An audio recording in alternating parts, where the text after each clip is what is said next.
Hola, ¿qué tal? ¿Cómo están? Espero que se encuentren muy bien, que Dios siga bendiciendo sus vidas de una manera en que ustedes puedan recibir y beneficiarse de esa bendición.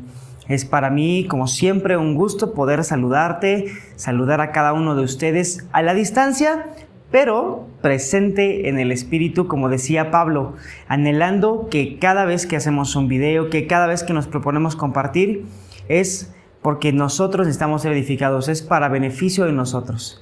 Pues a manera de introducción, he estado como siempre pensando, ¿no? en cómo van los tiempos corriendo, las situaciones que están pasando, cómo lo estamos viviendo cada uno de nosotros. Y si hay algo que es inamovible, además de Dios, es su palabra. ¿Cuánto necesitamos de su palabra? ¿Cuánto necesitamos de ser edificados en su palabra, asegurados, confortados a través de su palabra? Porque solo así podremos y podemos, ¿no? Solo así hay una verdadera certeza de salvación, hay esperanza y sobre todo está ese gozo del Espíritu que sobrepasa las circunstancias, el entendimiento humano, la situación económica, social, ¿no? Familiar que estemos viviendo. Dios es bueno. Así que un domingo más, sea usted bienvenido. Qué bueno que ya está aquí, qué bueno que ya está sintonizando este canal de YouTube que nos ha servido como un medio para seguir compartiendo de la palabra.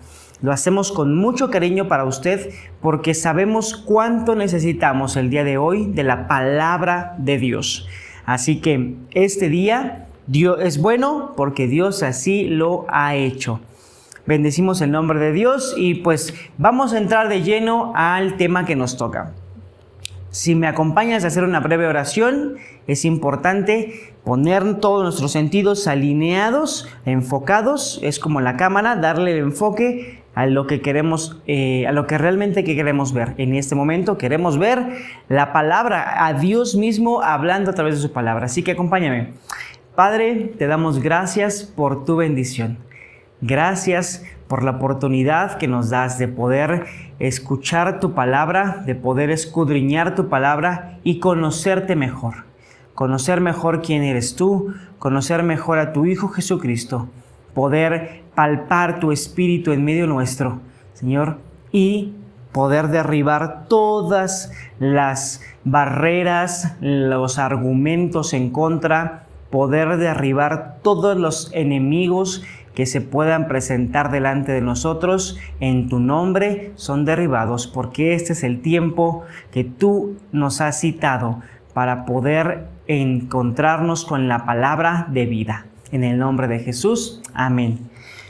Muy bien, pues nos quedamos en Génesis. Estamos, como les comentaba el video pasado, haciendo un estudio acerca de los primeros 2 capítulos de Génesis. Hay mucha riqueza y quiero continuar a partir del versículo 11. Así que acompáñame a Génesis 1, versículo 11, en donde dice: Después dijo Dios, produzca la tierra hierba verde, hierba que dé semilla, árbol de fruto que dé fruto según su género, que su semilla esté en él sobre la tierra. Y fue así. Muy bien, aquí lo que queríamos resaltar de parte de Dios es el principio que Él establece a través de esta su creación. ¿Cuál es el principio? Es que el fruto depende de la naturaleza del ser vivo, ¿no?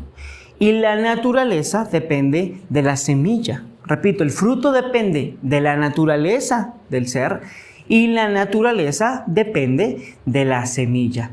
Así que quiero explicarte esto en palabras de Jesús. En Mateo 7, Jesús nos dijo: así que todo buen árbol da buenos frutos. Pero todo mal árbol da malos frutos. No puede el buen árbol dar malos frutos, ni el árbol malo dar frutos buenos. Todo árbol que no da fruto es cortado y echado en el fuego. Incluso vemos aquí que Jesús, además de hacer un análisis bastante obvio, podríamos decir, da una categoría diferente o da una... nos hace ver que hay personas, ¿no? Que pueden no dar frutos. ¿Y qué pasa con los que no dan frutos? Dice que son cortados y echados en el fuego. El principio que Dios marca desde Génesis 1 acerca del fruto que proviene de la naturaleza se puede ver a través de toda la Escritura. En esta ocasión quiero que lo observemos a través de la narración en Primera de Reyes. Como tú sabes, los reyes que instauró el pueblo de Israel en una época determinada de su historia, pues no todos hicieron lo bueno delante de Dios. De hecho, la mayoría se caracterizan, lamentablemente, por hacer lo malo delante de Dios. La mayoría se caracteriza por eso. Y quiero que lo observemos a partir de Primera de Reyes capítulo 11. Así que vamos a Primera de Reyes capítulo 11, se los voy a leer de aquí, el versículo 1. Dice: pero el rey Salomón amó, además de las hijas de Faraón, a muchas mujeres extranjeras, a las de Moab, a las de Amón, a las de Edom, a las de Sidón y a las Aiteas, gentes de las cuales el Señor había dicho a los hijos de Israel: no se lleguen a ellas, ni ellas se llegarán a ustedes, porque ciertamente harán inclinar sus corazones tras sus dioses. A estas pues se juntó Salomón con amor, y voy a poner ahí una entre comillas, con amor, y tuvo 700 mujeres reinas y 300 concubinas, y sus mujeres desviaron, ¿qué? Su corazón. Subráyale ahí, sus mujeres desviaron su corazón. Y cuando Salomón era ya viejo, sus mujeres inclinaron su corazón tras dioses ajenos, y su corazón no era perfecto con el Señor su Dios, como el corazón de su padre David, porque Salomón siguió a Astoret, diosa de los sidonios, y a Milcom, ídolo abominable de los amonitas. E hizo Salomón lo malo ante los ojos del Señor. No siguió cumplidamente al Señor como David su padre. Ese es el principio. Aquí vemos la naturaleza de Salomón a través de los frutos, de las acciones, a través de lo que se recuerda de su vida, ¿sí? A través de este testimonio que tenemos, digamos, pues sí, de este testimonio que el autor, el escritor, está recabando y haciendo notar que su corazón se desvió y que no hizo lo bueno delante de los ojos del Señor, ¿no? No hizo lo recto, no se mantuvo. Es natural lo que estaba haciendo porque su corazón se había desviado. Y ahí es donde vamos al principio. ¿Qué ocasionó esto? ¿Qué ocasiona? ¿En qué repercute cuando una persona toma no solo malas decisiones, sino es recordado por sus malas decisiones? Se mantiene en sus malas decisiones. Y sobre todo, que esas decisiones demuestran que están separados de Dios, que están no considerando a Dios, actuando de manera contraria deliberadamente a lo que Dios ya le había dicho.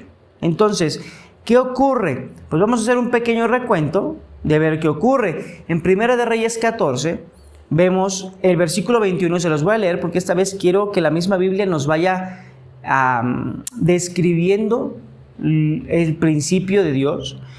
Primera de Reyes 14, capítulo 14, voy a leer a partir del versículo 21. Y dice: Roboam, hijo de Salomón, reinó en Judá. De 41 años era Roboam cuando comenzó a reinar, y 17 años reinó en Jerusalén, ciudad que el Señor eligió de todas las tribus de Israel para poner allí su nombre. El nombre de su madre fue Naamá, amonita, y Judá, o sea, es decir, toda la nación, por culpa del rey Roboam, noten, Judá hizo lo malo ante los ojos del Señor, y le enojaron más que todo lo que sus padres habían hecho en sus pecados que cometieron.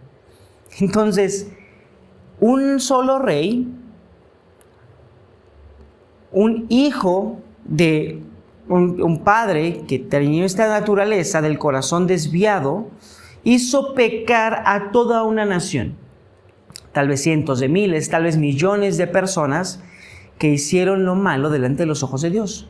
Y cuando esta expresión, quiero recalcar, no está hablando de personas que sin conocimiento hicieron lo malo. Está hablando de personas que con alevosía y ventaja, sabiendo qué es lo que a Dios le importaba, ellos decidieron hacer todo lo contrario, sabiendo cuáles eran los límites y la forma de conducirse, ahora sí que conociendo la historia, cómo Dios los había sacado del pueblo de Egipto, sacado de la ciudad de Egipto, los había instalado, había hecho milagros delante de ellos. O sea, Dios había mostrado su amor a estas personas, les había dado palabras para que se condujeran, mandamientos para que se condujeran de la manera correcta delante de Dios, para que fueran, como Dios mismo dice, pueblo escogido, nación santa.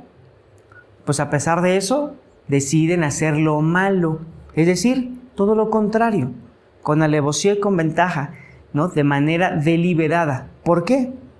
Porque hubo un hombre, empieza con la desviación del corazón de un hombre, de Salomón, y luego le sigue su hijo Roboam, y así te lo voy a contar más rápido. Primera de Reyes 15, en el año 18 del rey Jeroboam, hijo de Nabat, Abiam, ahora el nombre es Abiam, comenzó a reinar sobre Judá.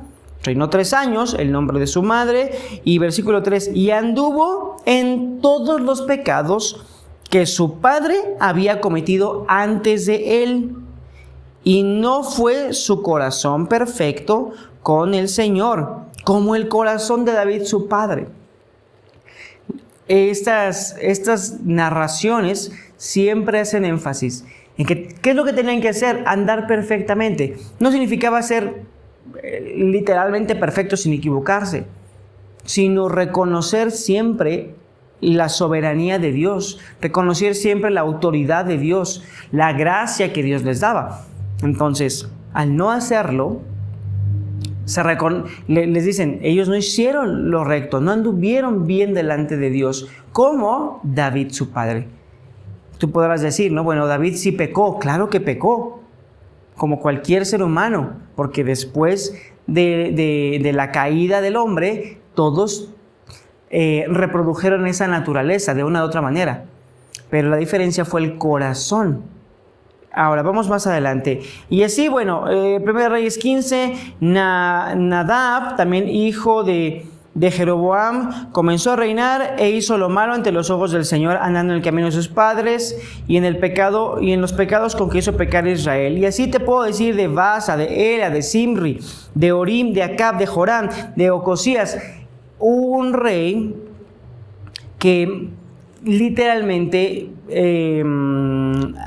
dice que hace lo peor, que hace lo más abominable, digamos el pecado, la transgresión más grande. Las imágenes y los altares de los dioses, ¿no? Como Moloch, como Astarot, como todos esos que tenían los pueblos alrededor, las metieron en el templo del Señor, las metieron en el templo que había construido Salomón, y ahí las adoraban. Imagínate. Y como esas 1000 cosas. Y ahora, tienen obviamente un castigo por eso, ¿no? ¿Qué pasa entonces en el corazón? Ahí es donde radica la naturaleza, y ese es el punto. Dios nos hace ver en este principio que la naturaleza del ser humano va a definir el fruto que el ser humano dé, que el hombre dé, y la naturaleza va a estar definida por la semilla, ¿no? Ahora, vemos que ese es el patrón del ser humano, ese es el patrón. De hecho, Romanos 3 establece algo que nos aplica a todos, como está escrito: no hay justo ni aun uno, no hay quien entienda, no hay quien busque a Dios. Todos se desviaron, a una se hicieron inútiles, no hay quien haga lo bueno, no hay ni siquiera uno. Esta esta aseveración tan tajante, pero tan realista de Pablo en la carta a los Romanos, nos queda, nos aplica.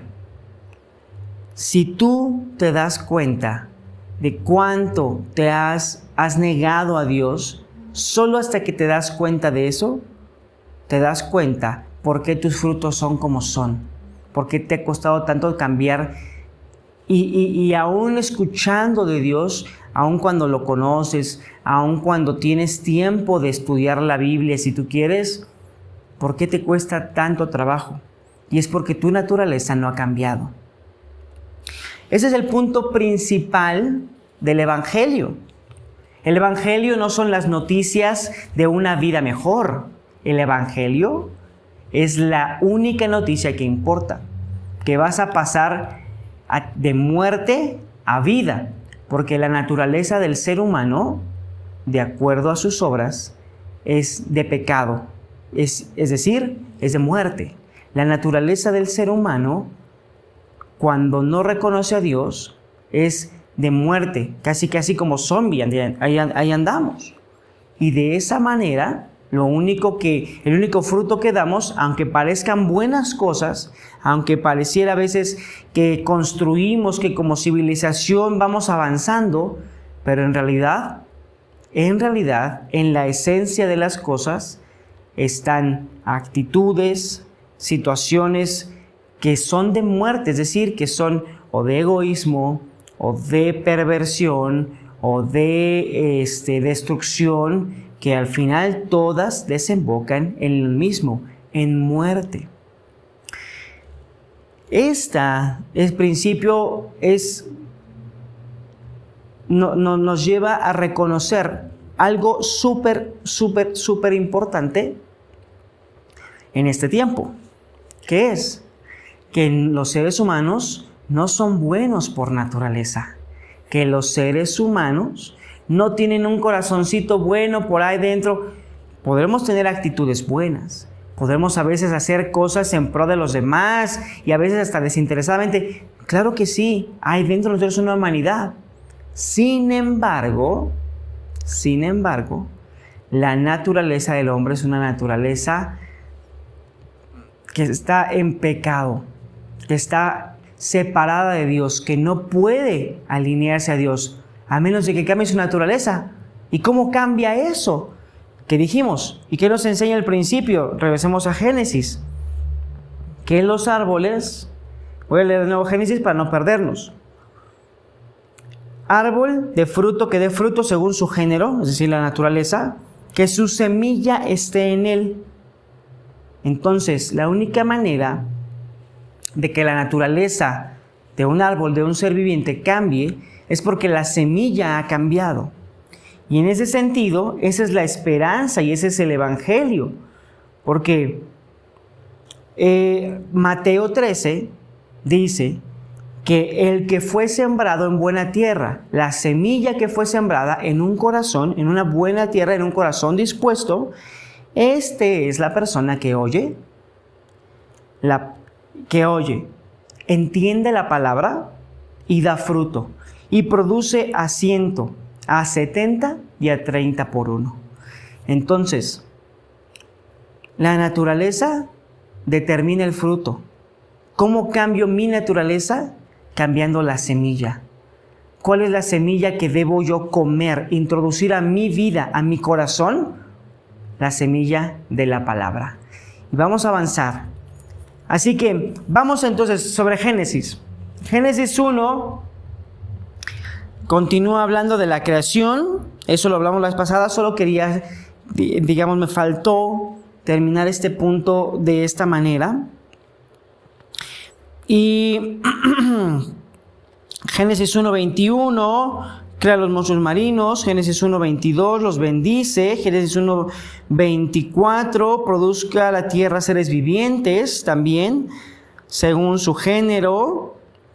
Génesis 1:25 hizo Dios a los animales de la tierra según su género. Y llegamos a Génesis 1:26, el versículo o los versículos que cambian toda la visión que tenemos acerca de la humanidad, que cambian toda la forma de pensar que tenemos acerca de nosotros mismos y que pues al día de hoy son ideas tan revolucionarias que nos pueden tachar de intolerantes, por decirlas. Así que vamos a leer Génesis 1:26. Acompáñame.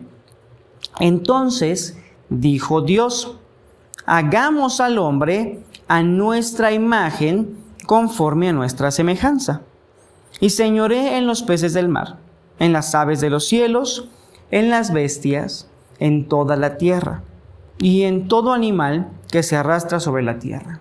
27. Y creó Dios al hombre a su imagen. A imagen de Dios lo creó, varón y hembra los creó. 28. Y los bendijo Dios, y les dijo: fructifiquen y multiplíquense, llenen la tierra y sojúzguenla, y señoreen en los peces del mar, en las aves de los cielos, y en todas las bestias que se mueven sobre la tierra. Entonces, vamos a ver. Número 1. Hay un cambio en el patrón de creación, en el patrón, en la forma de actuar de Dios con respecto a cómo estaba creando las cosas. Recuerda que Dios creó todo de la nada, de sí mismo. Él es el autor de la vida, el que sustenta la vida, Él es el que da vida. Entonces, la forma en la que crea dice: entonces dijo Dios, hagamos. Bueno, ¿por qué dice hagamos? ¿Con quién está hablando Dios? Este versículo nos deja ver al Dios trinitario al que nosotros adoramos. No me quiero meter mucho en este tema del Dios trino, del Dios en tres personas, pero quiero que notemos que desde el principio nos deja ver que es Dios Padre, Jesucristo también es Dios, y el Espíritu Santo, que aunque es el Espíritu de Dios, también es una persona. Puede que los estudiemos, puede que para entender un poquito cómo es el actuar de cada uno, los veamos por independiente, pero no hay que perder de vista que son uno solo, que es un solo Dios, que es el mismo Dios. Así como en nosotros hay un espíritu, un alma y un cuerpo, que puede que podamos analizar un poquito acerca de qué sucede en el espíritu, qué sucede en el alma, qué sucede con nuestro cuerpo, pero somos una sola persona, estamos incluidos en un mismo paquete, porque Dios es uno y nosotros también somos uno. Hagamos al hombre, este verbo hagamos nos deja ver que en la creación, en el diseño de Dios para el hombre, que es la corona de su creación, ya están implícitas y nos deja ver que están operando Padre, el Hijo y el Espíritu Santo. Hagamos al hombre a nuestra imagen conforme a nuestra semejanza. Ay, ay, ay, ay, ay, ay, ay. ¿Cuál es la imagen de Dios? ¿Y cuál es la semejanza? Miren, la imagen y la semejanza de Dios, hay muchas maneras. Hay varios diferentes acercamientos para poder entender, incluso en el acercamiento de índole literal, ¿no? Viendo las palabras, semejanza es una palabra en hebreo que se pronuncia como emet, e imagen. Bueno, aun cuando vemos las palabras, en los diferentes acercamientos que podemos tener, pues siempre hay una apertura, ¿no? Siempre hay una, ¿cómo decirlo? Como abrir la ventana a ver por qué Dios nos hizo a su imagen y semejanza, y sobre todo, ¿cuál es esa imagen y semejanza? O sea, ¿cuál es la imagen de Dios? ¿A qué nos asemejamos o a qué se asemeja el hombre en ese sentido?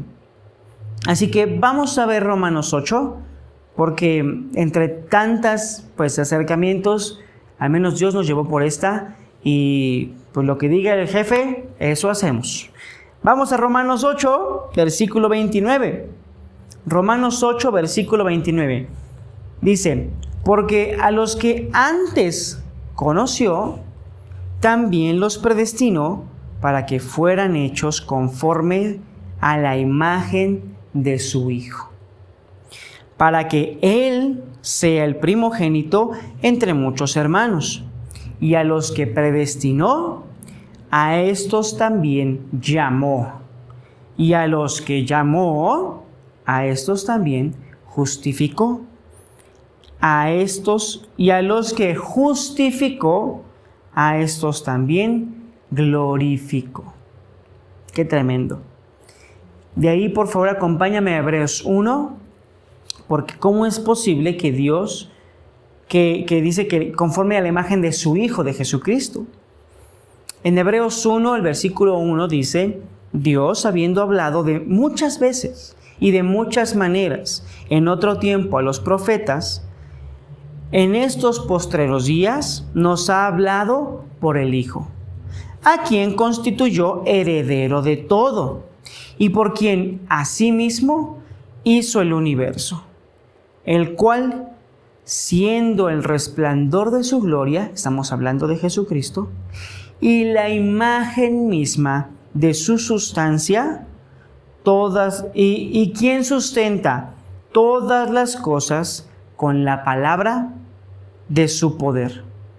Dice que habiendo efectuado la purificación de nuestros pecados, recuerden, naturaleza, por medio de sí mismo, se sentó a la diestra de la majestad en las alturas.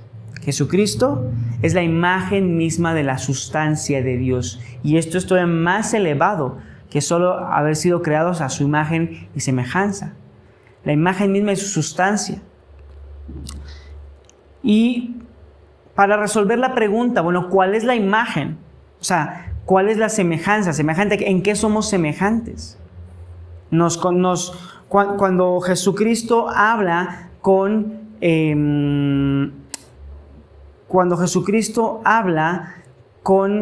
la mujer samaritana, ahí nos deja ver un poquito acerca de quién es Dios visto de otra manera, algo que no se revela en ninguna otra parte de la Biblia, sino a partir de ahí. Juan capítulo 4, versículo 24, están en este diálogo Jesús y la mujer samaritana, y Jesús le dice, Dios es espíritu, y los que le adoran en espíritu y en verdad es necesario que le adoren. Dios es espíritu. Uno de los errores que a veces cometemos cuando leemos que el ser humano fue hecho a imagen y semejanza de Dios es primero ver nuestra imagen, primero ver nuestra semejanza. Y cuando hacemos eso, podemos equivocarnos y pensar que Dios es como nosotros. Pero eso es un error y aún es una blasfemia creer o pensar y decir que Dios es como los hombres.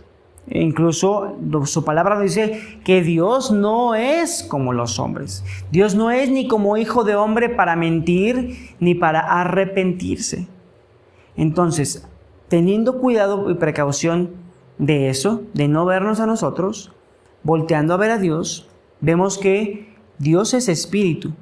Quiere decir que nosotros en la imagen compartimos atributos espirituales con Dios. Dios nos creó a su imagen espiritualmente, hablando espiritualmente. Compartimos atributos, obviamente atributos espirituales, pero antes de que nos adelantemos a pensar que entonces si Él es espiritualmente omnipresente, también nosotros, no. Lo que quiere decir es que tenemos la capacidad de poder relacionarnos espiritualmente con Él, de hablar el mismo idioma, el mismo lenguaje con Él. Su imagen, su semejanza están en nosotros. Ahora, aun cuando el hombre decidió negar su naturaleza, hacer lo malo delante de los ojos de Dios, negar su naturaleza. Vemos que tristemente cuando nace un hijo de Adán y Eva después de la caída, dice que este hijo fue a la imagen y semejanza de Adán. Quiere decir que ya la imagen y la semejanza radicaba en el hombre caído que era Adán y Eva, en esa personalidad únicamente humana y carnal, sin atributos y sin la bendición con la que Dios había hecho espiritualmente a Adán y a Eva en el principio. Además de ver esta situación tan particular de ser creados a imagen y semejanza de Dios, pues también nos deja esa nota ahí en la pared, ¿no? Yo le llamo objetivos, ¿no? Esos objetivos, ese objetivo que debemos perseguir y no perder de vista. Nosotros debemos procurar, buscar, y cada vez que nos acercamos a la palabra, eso es lo que pasa en nosotros. ¿Qué pasa? ¿Qué buscamos? Transformar nuestra imagen y semejanza a que tenemos de una semejanza, digamos, carnal, ¿no? De una semejanza hacia la sociedad y transformarla a la imagen y semejanza de Cristo. Porque por eso les leí Romanos 8, que es a donde Dios nos llevó. Que Él nos predestinó para que fuéramos hechos conformes a la imagen de su Hijo. Ahí está, y por eso Jesucristo es el único camino, la única verdad y la única vida que realmente es vida. Es la vida de aquel que logró manifestar por completo la imagen misma de la sustancia de Dios aquí en la tierra, en carne y hueso. Así que, como diríamos, si Él pudo, nosotros podemos. Y quiero animarte a eso. Vamos a continuar entonces.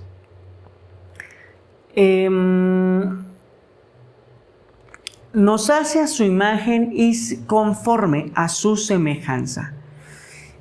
Hay una contraparte, digamos, de esta situación de ser hechos a su imagen y conforme a su semejanza. Porque, repito, tiene dos interpretaciones. Una es la interpretación, la forma correcta con la cual Dios hace las cosas. Como habíamos visto, en la creación vemos que Él nombra todo, que Él con el verbo, con la palabra, da vida a toda la creación, tanto al ambiente como a las criaturas. Así que Él es el que nombra de forma correcta las cosas, ¿sí? Por eso Él decía al final de cada digamos, sección de creación, y esto era bueno, es mi buena voluntad, está bien hecho, ellos reflejan mi voluntad. Bueno, incluso este patrón, por así decirlo, se repite con el hombre, con Adán. Porque Adán le pone nombre a los animales. Eso lo vamos a ver más adelante, solo me estoy adelantando un poquito para que veas que el hombre sí manifestó o sí pudo llevar a la práctica este principio de llamarle a las cosas por su nombre, este principio incluso de mayordomía, lo que más adelante ahorita vamos a ver respecto a la función que tenía el hombre en la tierra respecto a las criaturas, a los animales, ¿no? Esta mayordomía, esta sojuzgarlo. Así que Dios les llama de forma correcta las cosas. Y por eso cuando hablamos de imagen y semejanza, nos referimos a la forma correcta de la imagen y semejanza de Dios. No desde el punto de vista humano, sino desde el punto de vista de Dios. Obviamente, entre mejor conozcamos a Dios, mejor conozcamos quién es Dios, a través de quién creen, a través de Jesucristo, a través del que nos mostró el camino, la verdad y la vida, entre mejor lo conozcamos, nuestro corazón va a cambiar su naturaleza y va a reflejar, va a empezar a regresar a la imagen y semejanza con la que Dios nos creó. Es impresionante ver cómo Dios nos crea a su imagen y semejanza. Y aún lo sigue haciendo.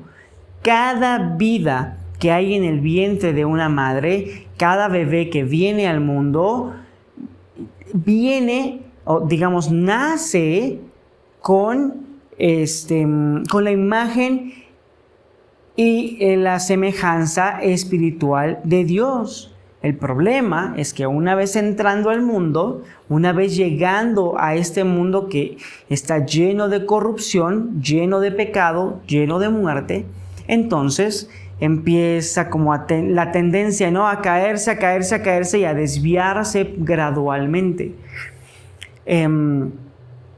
Es un tema muy polémico acerca de que si los niños son pecadores o que en qué momento realmente son pecadores. Es un tema muy polémico, pero vamos a dejarlo en términos simples. Cuando un ser humano, independientemente de su edad, sabe hacer lo malo y decide hacerlo, en ese momento está pecando. Está explorando, está viendo sus límites. Claro que lo está haciendo, está aprendiendo, está conociendo. ¿Y a qué crees que está aprendiendo? En ese momento está aprendiendo a pecar, a desobedecer. Dios en la primera desobediencia de Adán lo reconoció y le dijo: eso está mal. ¿Qué has hecho? ¿Dónde estás? Así que,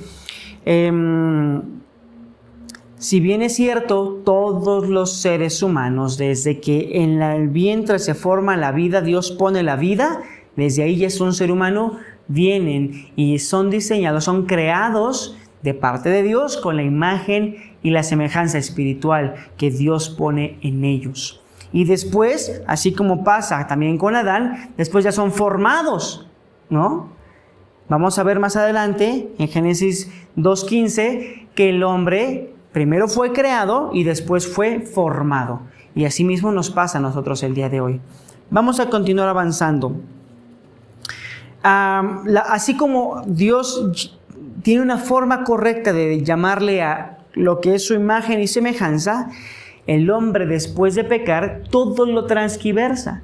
Esa es una característica y, como lo vimos hace un rato, está dentro de su naturaleza dar malos frutos. No puede dar buenos frutos el hombre, es decir, no puede hablar 100% de verdad si la verdad no está en él. Y cuando el hombre habla de su imagen, discúlpeme, de cosas a su imagen y a su semejanza, está hablando de cosas meramente físicas, meramente palpables y tangibles, y cosas que son perecederas. Por esa razón, vemos a Dios hablándole al pueblo de Israel en esta escena donde le da los mandamientos, y en Éxodo 20 diciendo: Dios, no tendrás dioses ajenos delante de mí. No te harás imagen ni semejanza de lo que está en el cielo, ni abajo en la tierra, ni debajo de la tierra en el mar. Noten cómo les dice: no te hagas imagen ni semejanza. Pero ya le está hablando al hombre en términos humanos, en términos palpables. Le dice: no te hagas imagen. ¿Por qué? Y ya sabemos, eso es idolatría. Dios dice tajantemente: yo soy un Dios celoso, porque soy el único Dios. Porque todo lo demás que tú puedas considerar como una imagen y y un ídolo, va a ser creación de tu propio pecado. Tú mismo te vas a poner la soga al cuello. No quiero que vayas por ese camino. Te vas a perder si continúas por el camino creyendo que hay otros dioses. Lo establece muy claro en Éxodo 20. No te hagas imagen y semejanza.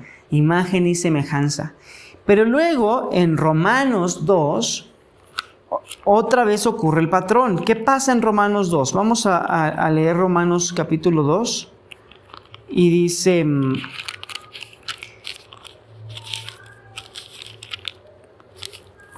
a partir del versículo 21.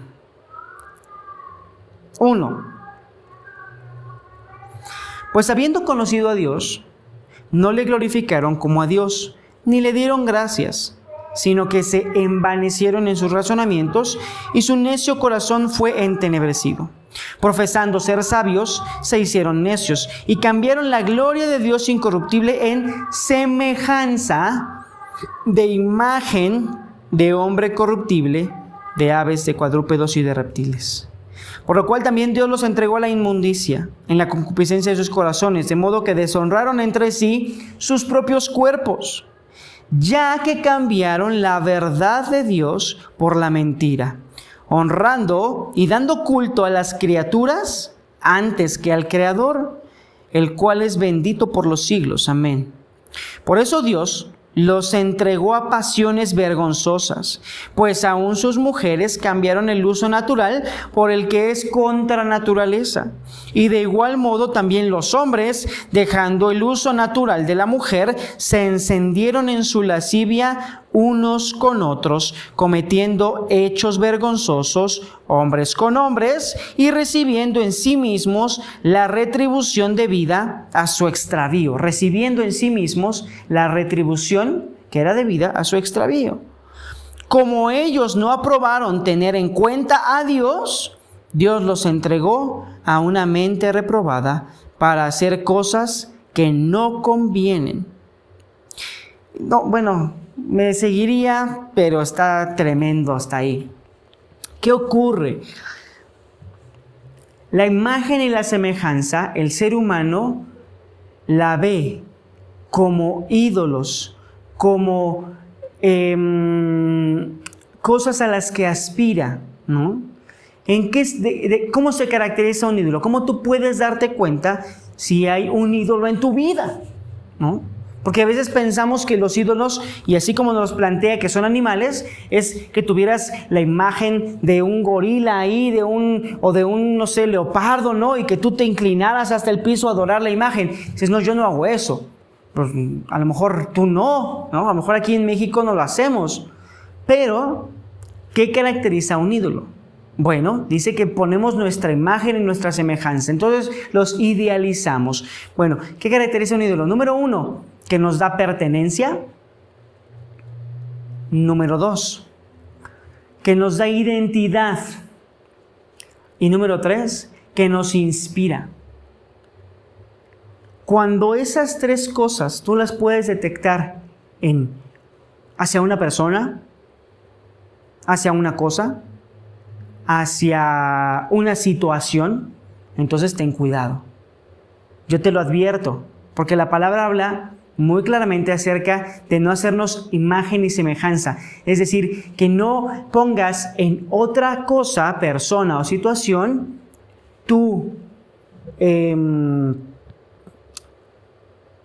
esas características que les decía. Cosas que no te den identidad, ¿no? Cosas que te den pertenencia, que te hagan sentir parte de algo. Y cosas o situaciones que te den incluso hasta esa esperanza, esa motivación, ¿no? El día de hoy son tantas, ¿no? Ponle el nombre que tú quieras. Ahora, pueden ser personas, pueden ser los llamados artistas, ¿no? Que yo de broma les digo los artistas. Que la mayoría de los artistas, entre comillas, que admira la sociedad, pues no hacen mucha arte que digamos, pero es más, no sé si podemos llamar a eso arte, porque bajo el concepto de Dios, Dios es un Dios de arte, pero eso es después. Puede ser un artista, puede ser un ídolo, ¿no? Una persona que sea destacada en un área, pero también puede ser un estilo de vida, una forma en la que tú crees que tu vida debiera ser, ¿no? Te da valor, te da sentido, te da pertenencia, te motiva, ¿no? Yo quiero ser empresario, ¿no? Y entonces ese es mi ídolo, esa es la forma en la que yo me visualizo, es lo que me da identidad, el querer ser así, ¿no? Como empresario, tengo mis ídolos empresarios y tengo mi manera de concebir la vida de acuerdo a esos términos, ¿no? O sea, todo cambia cuando tienes un ídolo, ¿no? Puede ser un estilo de vida, incluso pueden ser personas, ¿no? Hemos hablado de algo muy triste como a veces idealizamos o ponemos en ese nivel, en ese lugar, a familiares. Pueden ser hermanos, pueden ser padres o pueden ser hijos, ¿no? Nosotros como mexicanos decimos con toda ternura, ¿no? Te adoro a nuestros hijos, ¿no? Que claro, lo hacemos con esa ternura. Pero hay momentos, o hay veces, o hay, no sé si personas, que ya va a un límite, o sea, que transgreden ese límite y realmente sus hijos son sus ídolos. O sea, son su adoración. Realmente están por encima de Dios. Y es muy triste porque en la mayoría de las veces, con cualquiera de estos ídolos, no nos damos cuenta. No queremos darnos cuenta. Porque encontramos en estos ídolos pertenencia, sentido de pertenencia, que ya somos parte de algo, que nos da identidad y que además nos motiva, ¿no? Como para levantarnos y decir, es mi motor de vida, ¿no? O sea, vuelvo a lo mismo. A veces, como mexicanos, tenemos esta frase de mis hijos son la razón de irme al trabajo y fletarme, ¿no? Y lo que venga, ¿no? Y está romántico, qué bonito.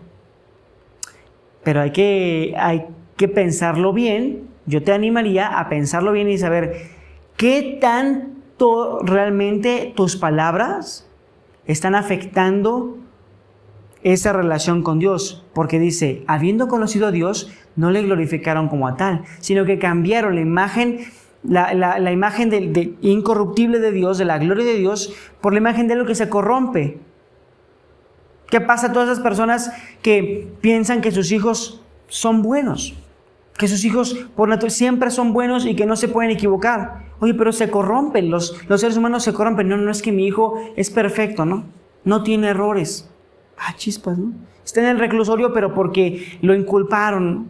Chispas, ¿no? O sea, cosas así que uno a lo mejor estoy exagerando en mis ejemplos, discúlpenme, pero tenemos que identificar qué situación está volviéndose algo que nos afecta en nuestra relación con Dios, ¿no? ¿Qué es más grande? ¿No? ¿Tu estilo de vida o Dios? ¿Qué es primero? ¿Tu esposo o Dios? ¿Tu esposa o Dios? ¿No? ¿Tus padres o Dios? ¿Tus hijos o Dios? ¿Tu trabajo o Dios? ¿Tu estabilidad económica, ¿no? ¿Tu nivel de ingresos o tu constante en ingresos o Dios, ¿no? ¿Qué es más importante? ¿Tu carrera o Dios?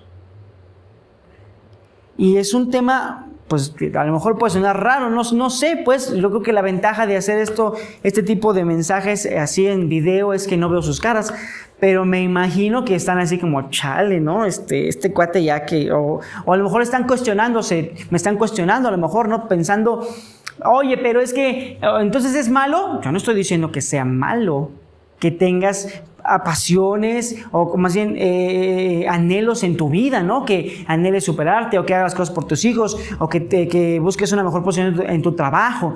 Yo no estoy diciendo que sea malo. Lo que estoy diciendo, lo que la palabra está diciendo es que solo hay un Dios y que solo a Él merece la gloria, toda, y que solo Él merece la honra, toda la honra, y que solo Él merece la alabanza de tu vida.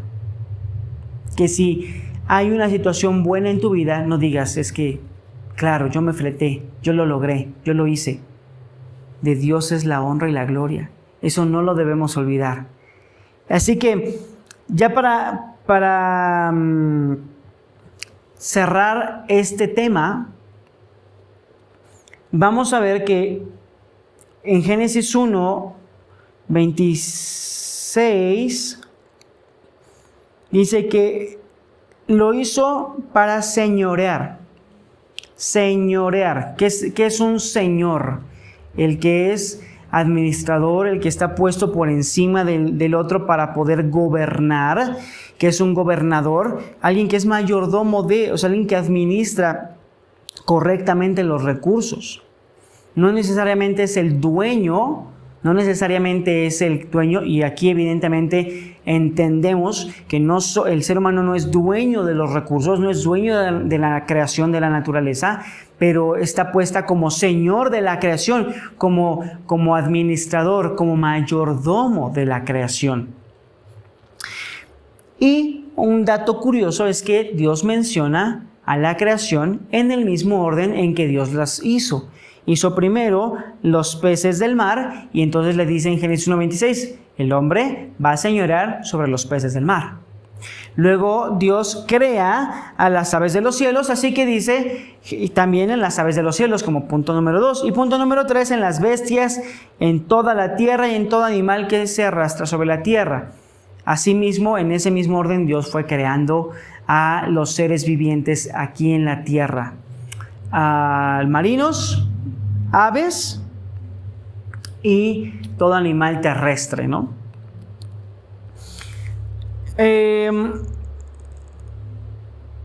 La forma en la que David tiene esta revelación es una manera en la que nosotros debemos de asombrarnos por lo que él hizo.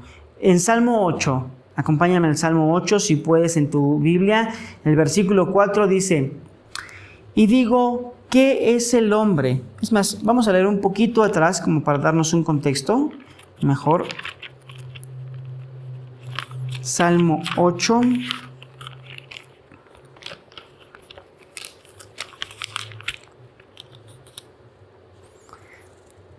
Voy a leer desde el versículo 1, ¿va? Salmo 8, verso 1. Oh Señor, cuán glorioso es tu nombre en toda la tierra.